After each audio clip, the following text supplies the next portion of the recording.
భీమవరం రాజకీయాలు ఒక్కసారిగా హీట్ ఎక్కాయి. నిన్న మొన్నటి వరకు స్తబ్దతగా ఉన్న భీమవరం పాలిటిక్స్ తాజాగా మాజీ ఎమ్మెల్యే గంధి శ్రీనివాస్ చేసిన వ్యాఖ్యలతో పొలిటికల్ చర్చకు దారితీశాయి.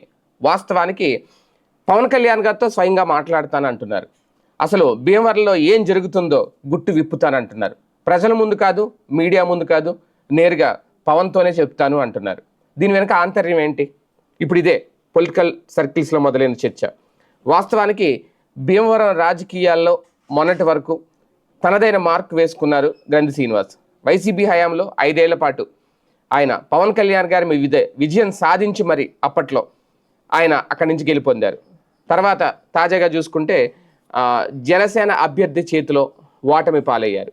పవన్ కళ్యాణ్ గారి మీదే గెలిచిన గంధి శ్రీనివాస్ ఇప్పుడు అదే పవన్ కళ్యాణ్ గారిని కలిసి భీమవరంలో జరుగుతున్న వాస్తవాలు, భీమవరం గుట్టు విప్పుతానంటున్నారు. ఏంటి దీని వెనక ఆంతర్యం అనేదే ఇప్పుడు అతిపెద్ద చర్చ అయితే మొదలైంది. వాస్తవానికి గంధి శ్రీనివాస్ నిన్నటి వరకు బీజేపీలో చేరతారని ఒక ప్రచారం, లేదు తెలుగుదేశం పార్టీలో చేరతారని మరో ప్రచారం, లేదు మళ్ళీ వెనక్కి వెళ్ళిపోయే అవకాశం ఉంది, వైసీపీలో చేరే అవకాశం ఉంది అనేది మరొక వర్గం. ఎవరికి ఇష్టం వచ్చిన ప్రచారాలు వాళ్ళైతే చేశారు. ఫైనల్గా గంధి శ్రీనివాస్ గారు ఇంకా ఏ పార్టీలోనూ చేరలేదు. రేపు 2029 ఎన్నికల్లో బరిలోకి అయితే దిగుతారు. ఏ పార్టీ నుంచి దిగుతారు అనేది ఇంకా క్లారిటీ లేదు. ఇటువంటి నేపథ్యంలో ఇప్పుడు పవన్ కళ్యాణ్ని ఆయన్ని కలవాలి అని అనుకోవడం, పవన్ కళ్యాణ్ గారితో కలిసి బీజేపీ వాస్తవానికి బీజేపీకి సంబంధించి ఆల్రెడీ ఒక క్లారిటీ వచ్చేసింది. కానీ ఇక జనసేనకి నుంచే క్లారిటీ రావాల్సి ఉందా? డిఎస్పీ జయసూర్యకి సంబంధించి ఆయన ఏమైనా నిజాలు చెప్పబోతున్నారా? భీమవరంలో పేకాట అలాగే జోదానికి సంబంధించి గుట్టు విప్పబోతున్నారా?